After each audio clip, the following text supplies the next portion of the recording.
छोटी सी थी जनाबाई, अपने माता पिता के साथ आषाढ़ी एकादशी के दिन आई यहां पर, जिस दिन सबसे ज्यादा भीड़ होती है पंढरपुर में।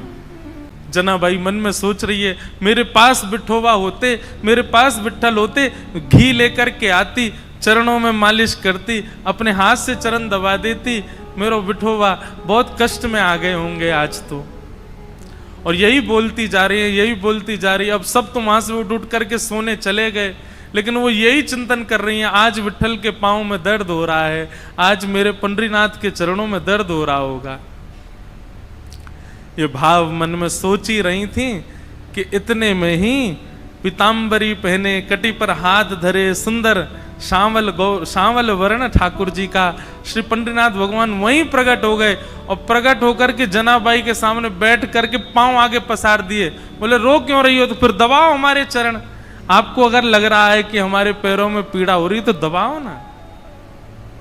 पैर दबाते दबाते जनाबाई पूछ रही है, भोजन किया आपने? ठाकुर जी बोले हाँ किया। तो क्या पाया? बता दिया जो भी बनता है। अब मंदिर में जो भी बनता, मुझे तो पता नहीं क्या बनाते हैं मंदिर में, जो भी बनता ठाकुर जी बताए। बोले इसकी सब्जी बनी थी, जे चावल बने थे, रोटी बनी थी और पूरन पोली बनी थी, और यही बनती महाराष्ट्र में। और क्या बनता है? पूरन पोली है। और क्या बनता है? अब हमको कोई बना के खिला ही नहीं रहा तो हमको पता कैसे चले। हम तो अपने महाराज संग लेके आए, बेचारे वो रोज दाल चावल रोटी सब्जी बना देते, वही पाले रहे हैं। ठाकुर जी ने बताया, बोले पूरन पोली बनी, ये सब्जी बनी, चावल बने, ये सब पाया मैंने। जनाबाई पैर दबाते दबाते, अच्छा कल क्या पाया था? ठाकुर जी बोले यही पाया था। बोले जो आज पाया वही कल पाया? बोले हाँ यही पाया था। अच्छा तो परसों क्या पाया? ठाकुर जी बोले परसों भी यही पाया था। और 4 दिन पहले क्या पाया था? ठाकुर जी बोले यही बनता है, ये लोग मुझको यही देते हैं और कुछ नहीं देते, इनका फिक्स है, ये वही बनाते हैं वही खिलाते हैं मेरे को। इनका मंदिरों में नियम थोड़ी बदलता है, जो सब्जी है, जो दाल है, जो वही बनता है, रोज वही खिलाते ठाकुर जी को। जनाबाई बोली आप रोज रोज एक ही भाव खाते हो, मन नहीं भरता आपका? ठाकुर जी बोले भरता तो है, पर ठीक है कोई बात नहीं, भाव से बनाते हैं तो पाता हूं। जनाबाई बोली मैं कुछ नया बना के पवाऊं तो? ठाकुर जी बोले तुम बनाओगी? बोले अभी बना के लाऊं, आप बस बैठो मैं लेके आती हूं। जनाबाई रात में ही गई, महाराज सुंदर रसोई सिद्ध करी, सुंदर नए नए पकवान बनाए, नई नई सामग्री बनाई, और सामग्री बना के थाल में सजा। आधी रात सब सोए हैं पंढरपुर में, और वहां गोपालपुर के ऊपर के स्थान आज हम गए थे तो वहीं के चिंतन आ रहा है। वहां ठाकुर जी बैठे हैं, ठंडी ठंडी हवा चल रही है, और जनाबाई ने लाके थाली सामने रख दी। ठाकुर जी को कहा पाओ। ठाकुर जी पा रहे हैं प्रेम से, और बड़ा सिर हिला हिला करके, चटकारे मार मार करके पा रहे हैं। बोले आहा आज तो नया नया भोजन मिला है। हाँ जनाबाई तेने तो आज आनंद कर दिया, इतना सुंदर भोजन बनाया। बीच बीच में ठाकुर जी इतनी जल्दी खाते हैं कि अपने वस्त्रों पर गिरा देते हैं। तो जनाबाई कहती है अरे आराम से खाओ, कहाँ जाना है? बोले तुमको क्या पता, अभी 3:30 बजे मंगला आरती होनी है, मुझे पहुंचना है अभी वहां पर। ठाकुर जी प्रेम से पा रहे हैं। बीच बीच में जनाबाई का इच्छा होती, मन होती है कि मैं खिला दूं एक ग्रास, लेकिन अभी भय लग रहा है मन में कि कहीं मैंने कहीं हाथ बढ़ा दिया तो कहीं ठाकुर जी नाराज तो नहीं हो जाएंगे। ठाकुर जी ने प्रसाद पाया, बोले जनाबाई कल फिर आऊंगा, बढ़िया बना के रखना कुछ अच्छा, फिर पाऊंगा कल, अभी जाता हूं, हाँ मंगला की समय हो गई। ठाकुर जी दौड़े आए, सीधे महाराज घंटे घड़ियाल बजने लगे, और मंगला आरती शुरू 3:30-4 बजे से ही ठाकुर जी का अभिषेक होने लगा। 1 दिन 2 दिन 3 दिन 4 दिन 5 दिन बीत गए। रोज ठाकुर जी रात में चले जाते हैं और प्रसाद पाके आते हैं। रुक्मणी जी आई एक दिन मंदिर में, और यहां बस शयन की तैयारी हो रही थी। रुक्मणी जी आकर के बोली, वो भी ऐसी खड़ी हैं, ऐसी बोली होंगी, कहां जाते हो आप रात को? ये इतनी रात को कहां जाते हो आप? सही सही बताना। ठाकुर जी बोले, गोपालपुर जाता हूं, वहां पर एक मेरी भक्त है जनाबाई, ये मंदिर में तो रोज एक सा ही बना देते हैं, वहां पे बड़ा नया नया बनाती है, वो खाने में बहुत सुख मिलता है, वहां जाता हूं भोजन करने। रुक्मणी जी बोली, अच्छा इतना अच्छा भोजन बनता है कि रोज जाते हो? बोले हाँ, वो बड़े भाव से बनाती है। रुक्मणी जी बोली, हमको भी ले चलो, हमको भी खिला लाओ। ठाकुर जी बोले, लेके चलूंगा लेकिन खिलाऊंगा नहीं, खाऊंगा तो अकेला मैं। वो छोटी सी है, छोटे छोटे उसके हाथ हैं, वो छोटे छोटे हाथ से थोड़ी सी दाल बनाती है, थोड़ी सी सब्जी बनाती है, एक ही पूरन पूली बना पाती है बेचारी। और तुम चलोगी, तुम्हारा भी पेट मेरा भी पेट, उसको बहुत श्रम हो जाएगा, उसको इतना नहीं बनवाना भोजन। चलो साथ में, लेकिन दूर खड़ी रहना, देखती रहना, और बीच में भी मत आना, वो सहजता उसकी खत्म हो जाएगी, वो तुमको देख के फिर बनावटी बात करेगी। रुक्मणी जी बोली, ले चलो, कुछ खिलाना नहीं, नहीं आऊंगी बीच में, लेकिन ले तो चलो, मैं भी तो देखूं ऐसा क्या, ऐसा उसका क्या भाग्य कि पंडरीनाथ रात में जाते हैं। रुक्मणी जी गई हैं, दूर खड़ी देख रही हैं, जनाबाई थाल लेकर के आई है, ठाकुर जी प्रेम से पा रहे हैं। ठाकुर जी पाते, आज ही जनाबाई के मन में आया, बोले आज तो मैं अपने हाथ से खिला के मानूंगी, रोज तो ये मैं डर के मारे नहीं खिला पाती। ठाकुर जी जिम रहे थे बढ़िया प्रेम से, और चटकारे अपनी उंगलियां चाट चाट करके, बढ़िया, आहा बहुत अच्छा बना है। दूर खड़ी रुक्मणी जी के नेत्र सजल हो रहे हैं, ये सौभाग्य तो मुझे भी नहीं मिला कभी, जैसा सौभाग्य जनाबाई को दे रहे हैं। बीच में जनाबाई के मन में भाव आया, आज तो मुझे खिलाना ही है, तभी एक सामग्री उठाकर जनाबाई कहती, बिठोबा ये तो पाओ, और ऐसे खाने में तल्लीन थे ठाकुर जी। ठाकुर जी ने भी विचार नहीं किया, ठाकुर जी ने भी मुख खोल दिया, हाँ खिलाओ। और जनाबाई ने जैसे ही अपना मुख अपने हस्त कमल से सामग्री ठाकुर जी के मुख में दी है, जनाबाई का हाथ वहीं रुक गया, ठाकुर जी का मुख वहीं रुक गया, दोनों के नेत्र सजल। और दूर खड़ी रुक्मणी जी भी कह रही हैं, धन्य है जनाबाई, धन्य है, इनका सौभाग्य देखो, ठाकुर जी साक्षात इनके हाथों से पा रहे हैं।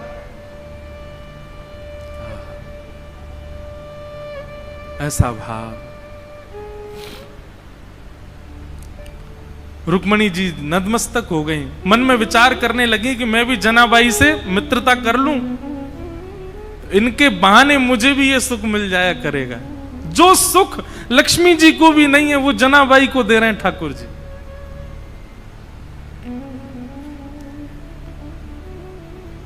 ठाकुर जी नित्य जाते हैं, रात भर जनाबाई के पास रहते हैं और कुछ नहीं करते, जनाबाई अपना काम करती रहती है, ठाकुर जी बैठे बैठे देखते रहते हैं। बंधुओं, भक्ति जब अपनी स्थिति में आएगी, जैसे मैंने आज प्रारंभ में कहा ना, एक माइलस्टोन, एक बात याद रखिएगा, आपका नाम जब, आपकी साधना, आपका कथा श्रवण, आपका नित्य भगवत स्मरण, उसमें एक बहुत विशेष माइलस्टोन जो आएगा वो ये कि एक दिन आप अपने भावों को शब्द में परिवर्तित करके गाने लग जाओगे। माफ कीजिएगा, क्षमा कीजिएगा, लेकिन अभी भक्ति में गायन प्रारंभ नहीं हुआ, भक्ति में लिखना प्रारंभ नहीं हुआ, भक्ति में शब्दों में पिरो करके उन भावों को पदावली के रूप में करने का प्रारंभ नहीं हुआ, तो अभी आप उस माइलस्टोन पर पहुंच नहीं पाए हो। बात समझ रहे हैं ना मेरी? आपके भक्ति भाव शब्द में परिवर्तित होने लग जाएं, आपका मन हो मैं लिखूं, मैं गाऊं, मैं सुनाऊं, तब समझो कि हां अब एक सीमा पर आप पहुंच गए हो, ठाकुर जी के समीप बस पहुंचने ही वाले हो। हम एक बात कथा में कहते हैं, जिसने भी पाया गा करके ही पाया, बिना गाए किसी ने नहीं पाया।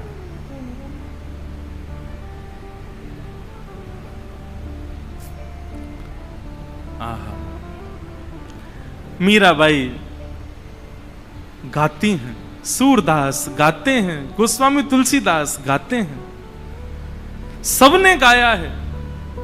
आपका भजन, आपकी साधना जब तक गायन में परिवर्तित ना हो, समझना अभी ठाकुर जी दूर हैं आपसे।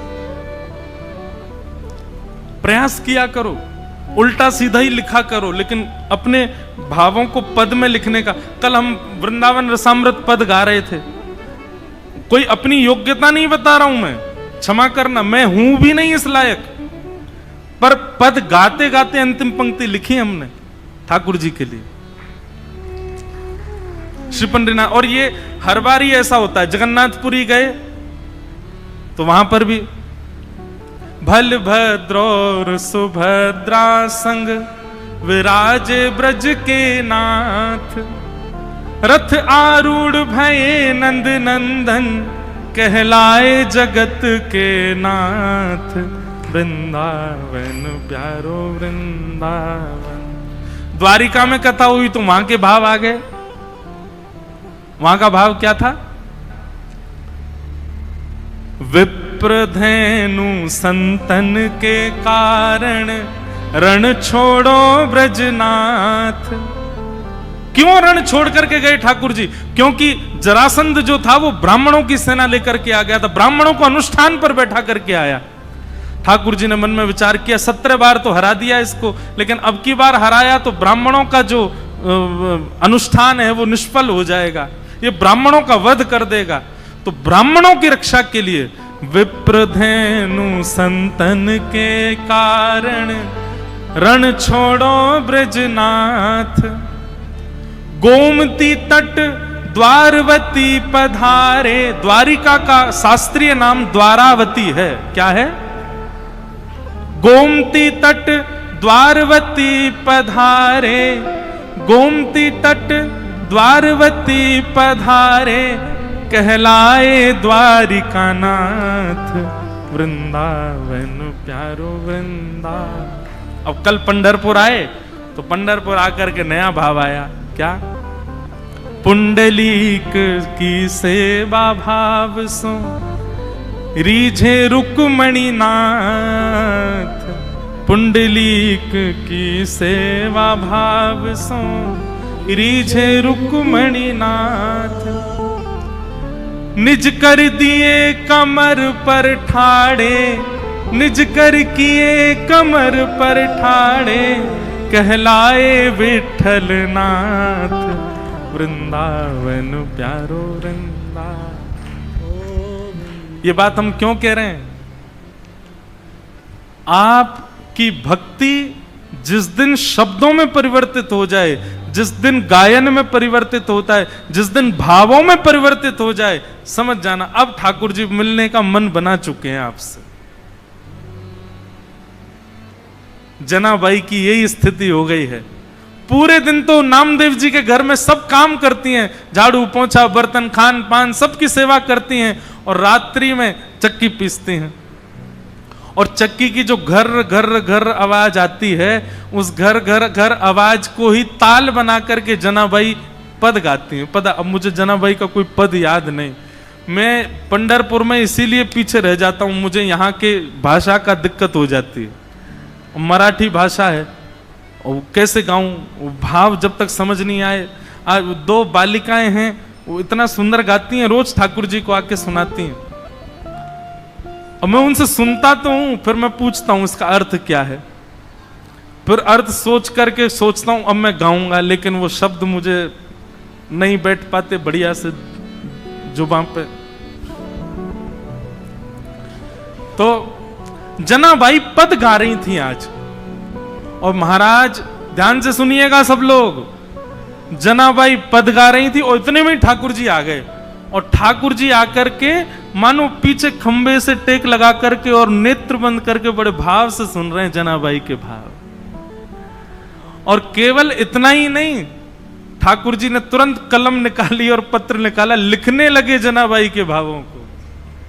बताओ, दुनिया गाती है, आप लिखते हो। जनाबाई गा रही है, ठाकुर जी लिख रहे हैं उसके पदों को। कितना सुंदर भाव। जनाबाई का भाव जैसे पूर्ण होवे, ठाकुर जी कहें और सुनाओ ना। अभी क्यों नहीं गा रही हो, और कुछ गाओ ना, इतना बढ़िया गा रही हो। जनाबाई बोली, दो दो काम एक साथ कर रही हूं मैं, ये चक्की भी चला रही हूं, गा भी रही हूं, कैसे होगा इतना, मैं बालिका ही हूं, छोटी हूं अभी। तो ठाकुर जी बोले, तुम गाओ, हम चक्की चलाते हैं, तुम गाओ। और जनाबाई का हाथ में हाथ, ऊपर से जनाबाई ने पकड़ा, नीचे ठाकुर जी पकड़ करके चक्की चलाते हैं, और जनाबाई गाती है, ठाकुर जी उनके मुखमंडल को ही देख रहे हैं। आहा। एक बात कहूं बंधुओं, भक्ति का मतलब क्या है? प्रारंभ हो तो आप ठाकुर जी के पीछे पड़े रहो, लेकिन स्थिति ऐसी आवे एक दिन कि ठाकुर जी आपके पीछे पड़े रहे। ये समझो भक्ति है। आप ही उनके पीछे पड़े हो और वो, उनको कोई फर्क नहीं पड़ रहा है, तो फिर ये भक्ति नहीं है, ये समझो एक तरफा प्रेम है आपका। स्थिति ऐसी हो जाए महाराज कि ठाकुर जी आपके बगैर नहीं रह पाए, ठाकुर जी को आपके बिना राजी नहीं हो, ठाकुर जी को आपके बिना व्याकुलता हो जाए, ठाकुर जी को जब तक आपकी थाली, अब कितने भी भक्तों को देखो, वहां कर्मा बाई बिना नहाए धोए खिचड़ी बनाती है, ठाकुर जी दौड़ करके आते उनकी खिचड़ी पाने।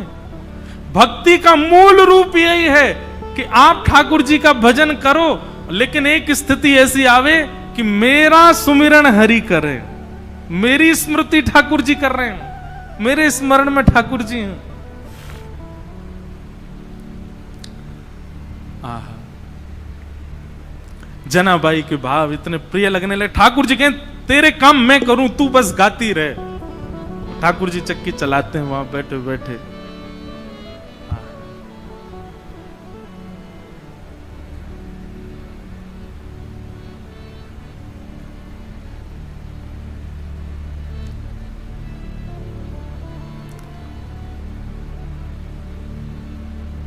एक दिन जनाबाई बोली, ठाकुर जी आप चक्की चलाते हो, पर आप इतने आभूषण पहन के रखते हो कि कोई आभूषण आपके कभी टूट जाए, कोई आभूषण आपकी चक्की से टकराते रहते हैं, इतनी आवाज होती है, मुझे तो भय लगता है कोई रात में आ ना जाए।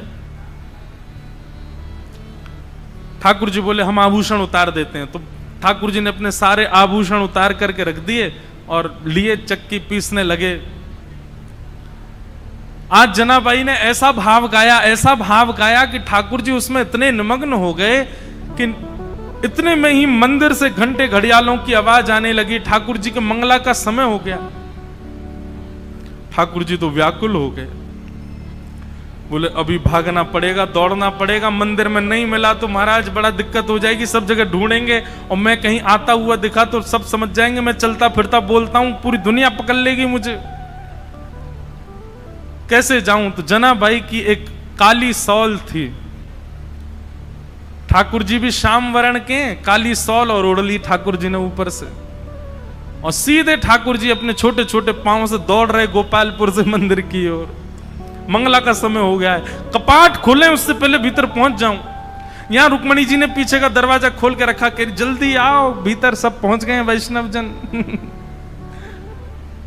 ठाकुर जी बेचारे मुकुट उकुट संभाले, अपना भीतर पहुंचे, भीतर जा खड़े हो गए। इतने में कपाट खुले। कपाट खुले, दो गलती हो गई ठाकुर जी से। क्या? अपने आभूषण भूल आए जनाबाई के यहां, और जनाबाई की सौल पहन के खड़े हो गए वहां पे। जैसे ही कपाट खुले, पुजारी बोले, हैं ये आभूषण कहां गए, और ये पुरानी सी काली सी सौल किसकी ओढ़ रखी है? अब तो पहले कपाट खुलते हैं तो आदमी और नेत्र गाड़ करके देखते हैं ठाकुर जी को। सुबह सुबह सबके अपलक नेत्रों से सब ठाकुर जी को देख रहे हैं, और ठाकुर जी के मुख पर संकोच दिखाई दे रहा है। बोले आज तो पकड़े गए हम। इतने में ही पीछे खड़े नामदेव जी की दृष्टि पड़ी, और नामदेव जी बोले ये सौल तो कहीं देखी देखी लग रही है। और नामदेव जी के घर में ही रहती जनाबाई, उनके यहां काम कर रही हैं बेचारी, सब झाड़ू पोंछा बर्तन सब करती जनाबाई। नामदेव जी के मुख से निकल गया, ये तो जनाबाई की सौल है। आहा, ठाकुर जी लीला करके आए हैं जनाबाई के पास। अब ये बात जैसी उन्होंने कई आसपास के लोगों में ये बात सुन ली, उनके भी मन में आ गया कि ठाकुर जी जनाबाई पे कृपा करके आए। पर इतने में ही भीतर से मंदिर से आवाज आने लगी, पुजारी कहने लगे ठाकुर जी के आभूषण चोरी हो गए, किसी ने ठाकुर जी के आभूषण चुरा लिए हैं, ठाकुर जी के आभूषण नहीं मिल रहे हैं। देखो मानव कितना विचित्र है। ये उन मानवों की निंदा नहीं, हम आप सब भी होते तो हम भी यही कहते। नामदेव जी के मुख से निकला कि ये तो जनाबाई की सौल है, तो जिन लोगों ने सुना उन्हीं लोगों ने कह दिया, बोले जनाबाई की सौल है, इसका मतलब जनाबाई ही आई थी और आभूषण चुरा करके भाग गई, सौल भूल गई यहीं पर। जनाबाई ने ठाकुर जी के आभूषण चुरा लिए। सब लोग हाथ में आयुध लिए हल्ला मचाते हुए चिल्लाते हुए सब गोपालपुर की ओर गए। सुबह सुबह का समय, ऊपर पहुंचे, जैसे ही वहां जाकर के देखा,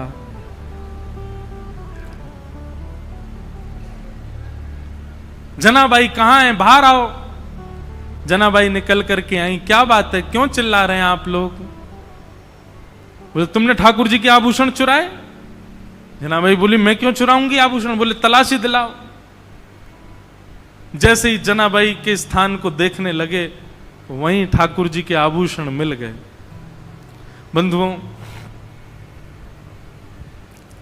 ठाकुर जी की लीला में सब सुखद सुखद ही होता है, सब अच्छा ही अच्छा होता है, ऐसा नहीं है। ठाकुर जी कब कहां क्या किस भाव से लीला कर रहे हैं ये कोई नहीं जानता।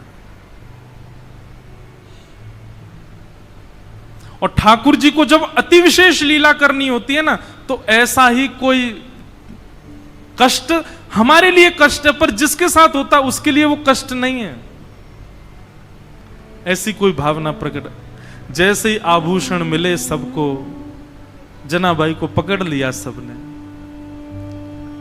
बहुत अशब्द सब उच्चारण करने लगे। आभूषण चुरा लिए ठाकुर जी के।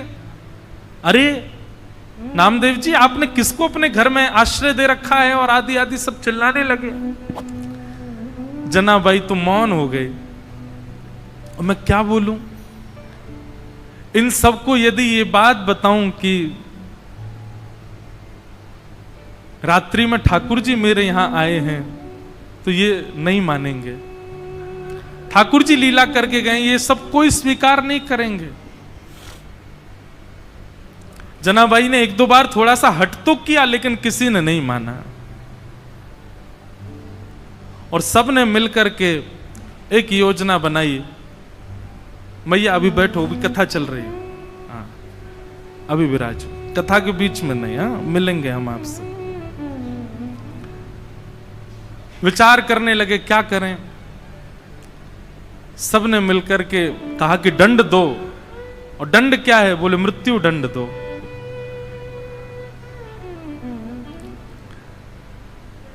नामदेव जी मनी मन समझ गए कि ठाकुर जी अब जनाबाई को अपने अंतरंग लीला में प्रवेश देना चाह रहे हैं, इसीलिए लीला चल रही है। समाज के लोग उनके भाव को नहीं समझ पा रहे थे। ये संसार का एक नियम है कि जब मूल व्यक्ति हमारे सन्मुख होता है, तब हम उसके भाव को नहीं समझ पाते। आज उन्हीं जनाबाई को पूरा विश्व पूज रहा है। पंढरपुर आने वाला हर वैष्णव प्रणाम कर रहा है। एक सूली लगा दी गई, जनाबाई को खड़ा कर दिया उसमें, परंतु श्री पंडरीनाथ भगवान ऐसा होने तो नहीं देते। देखते ही देखते जो सूली बनाई गई थी वो जल के आकृति में परिवर्तित हो गई और श्री जनाबाई ठाकुर जी में ही विलीन हो गई, ठाकुर जी में ही उनका समावेश हो गया। सब ढूंढने लगे, खोजने लगे, जनाबाई कहां है, जनाबाई कहां है। कई लोगों को आत्मग्लानि होने लगी, अपने आप को कोसने लगे, हमने क्या किया? एक परम भक्ता वैष्णवी जनाबाई के साथ ऐसा किया। पर अब कहां जनाबाई मिलने वाली हैं? वो तो श्री विट्ठल के साथ में हैं, विट्ठल के अंतरंग भाव में प्रवेश कर गए। ऐसी भक्तिमती जनाबाई, जिनके साथ इतनी लीला, इतनी कृपा श्री पंडरीनाथ भगवान ने की। उनके हाथ का बना हुआ प्रसाद पाते हैं, उनके हाथ के बने हुए सुंदर प्रसाद को उनके हाथ से पाते हैं। वो गाती हैं और पंडरीनाथ भगवान लिखते हैं, वो गाती हैं और पंडरीनाथ भगवान नृत्य करते हैं। ऐसी सी जनाबाई, उनको हम बारंबार वंदन करते हैं। एक भाव मुझे बहुत प्रिय लगता है।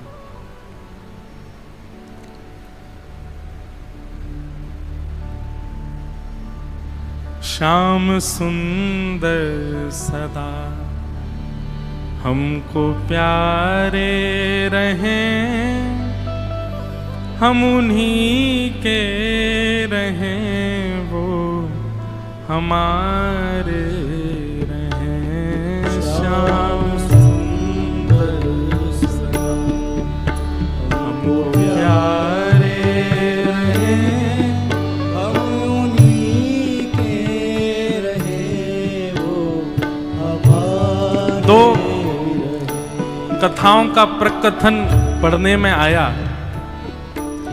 एक भाव तो ऐसा बताया जाता है कि वो सूली जो थी वो जल की आकृति में परिवर्तित हो गई और श्री जनाबाई ठाकुर जी में ही विलीन हो गई। एक भाव ऐसा बताया जाता है कि श्री नामदेव जी महाराज ने ठाकुर जी से एक वरदान मांगा अपने भजन का।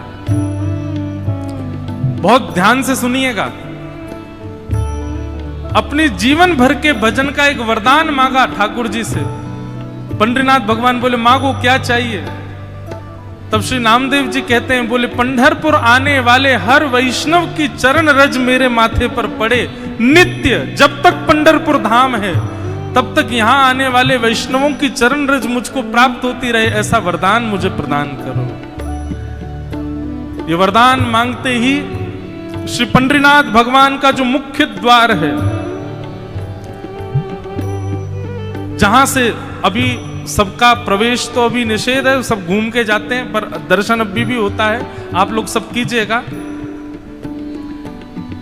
वहां स्थान से अपने आप ही पृथ्वी बीच में से अलग हो गई, गहरा गड्ढा हो गया। ठाकुर जी ने मानो आज्ञा कर दी कि नामदेव जी आप वहीं विराजमान हो जाओ।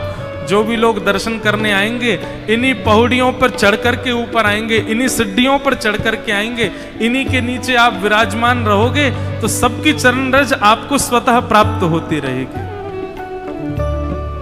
तो श्री नामदेव जी के सहित उनका पूरा परिवार, उनके पुत्र, पुत्र वधू, पत्नी, सब जितने जो भी हैं नामदेव जी के परिवार में, करीब 12-13 लोगों ने, सबने समाधि रिश्तेदारों के सहित, और अंत में जनाबाई भी श्री नामदेव जी के साथ वहीं पर विराजमान हो गए। ऐसी भी कथा पढ़ने में आती है। कितना ऊंचा भाव है। हम जब तक जीवित रहें तब तक वैष्णवों की चरण रज माथे से लगाते रहें, ये तो भाव सबका होता है। पर नामदेव जी तो कहते हैं हमें मुक्ति, भुक्ति, वैकुंठ, स्वर्ग, लोक कुछ नहीं चाहिए नाथ। हे पंडरीनाथ, बस इतनी कृपा कर दो कि आपके दर्शन को आने वाले प्रत्येक वैष्णव के चरण की चिन्ह, चरण की रज हमको प्राप्त हो। और आज भी पंढरपुर मंदिर के जो मुख्य पौड़ी हैं, मुख्य जो सीढ़ियां हैं, वहीं नामदेव जी की समाधि है। बंधुओं, हमारा प्रेम दूर दूर तक ठाकुर जी के लिए नहीं है। इन वैष्णवों का प्रेम देखो, वैष्णवों के प्रति प्रेम, ठाकुर जी के प्रति प्रेम, लीलाओं के प्रति प्रेम अद्भुत। हम तो बस गा सकते हैं, प्रार्थना कर सकते हैं, क्योंकि ये भाव भी ठाकुर जी की कृपा से ही हमारे चित्त में प्रकट होंगे, हमारे चाहने से प्रकट नहीं हो सकते। श्याम सुंदर सदा हमको प्यारे रहें, हम उन्हीं के रहें, वो हमारे रहें। श्याम सुंदर सदा हमको प्यारे, सब लोग गाओ।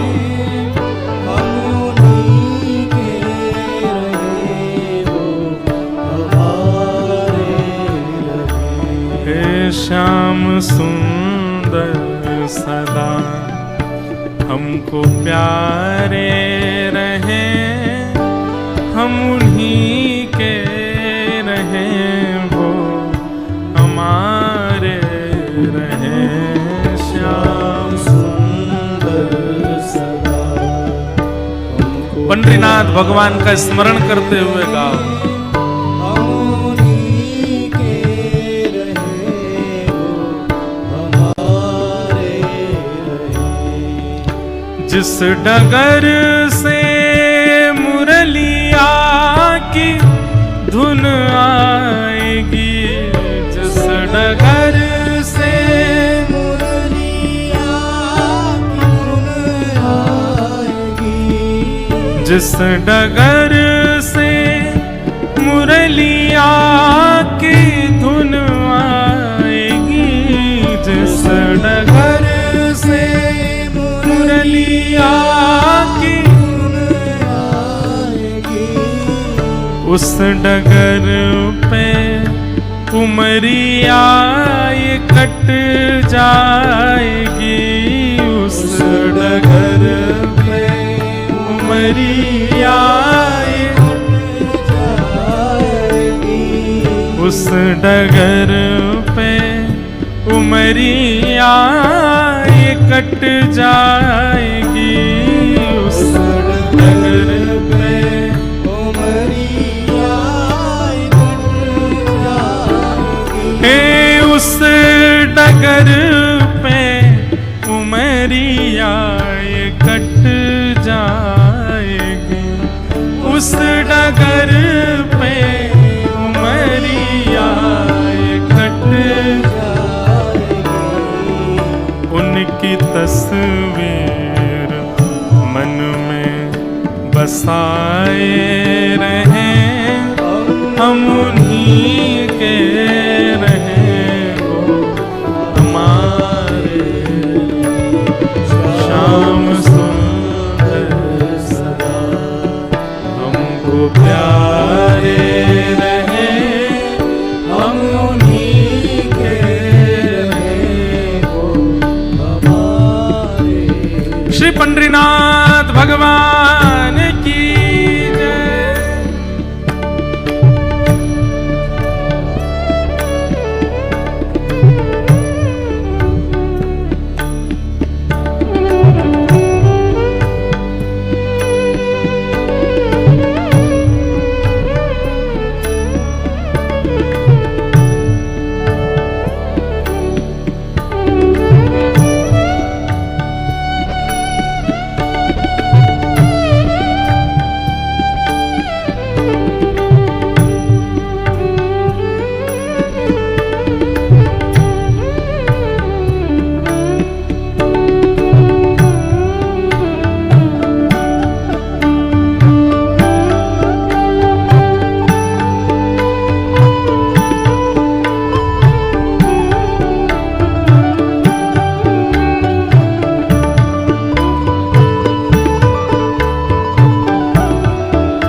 मोह माया की नदिया बही जा रही, मोह माया की नदिया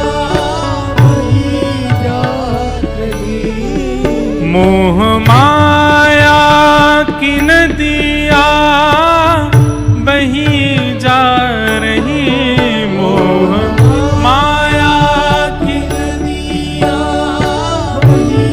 जा रही, मन की ममता को खींचे चली जा रही, मन की ममता को खींचे चली जा रही, मन की ममता को खींचे चली जा रही, मन की ममता को खींचे चली जा रही, हे मन की ममता को खींचे चली जा रही, मन की ममता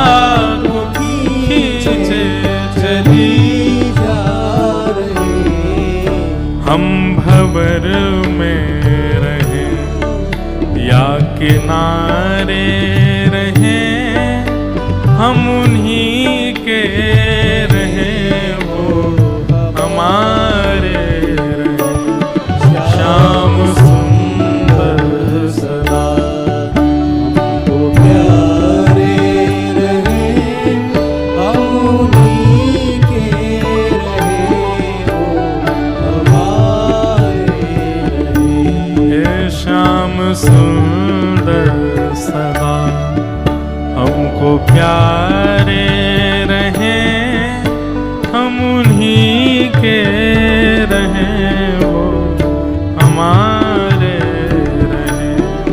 श्याम सुंदर सदा हमको प्यारे रहे, हम उन्हीं के रहे, वो हमारे रहे। हे माझा विठ्ठल विठ्ठल विठ्ठला, माझा विठ्ठल। सब लोग गाओ। माझा विठ्ठल विठ्ठल विठ्ठला, माझा विठ्ठल हे माझा पांडुरंग पांडुरंग विठ्ठला, माझा पांडुरंग पांडुरंग, माझा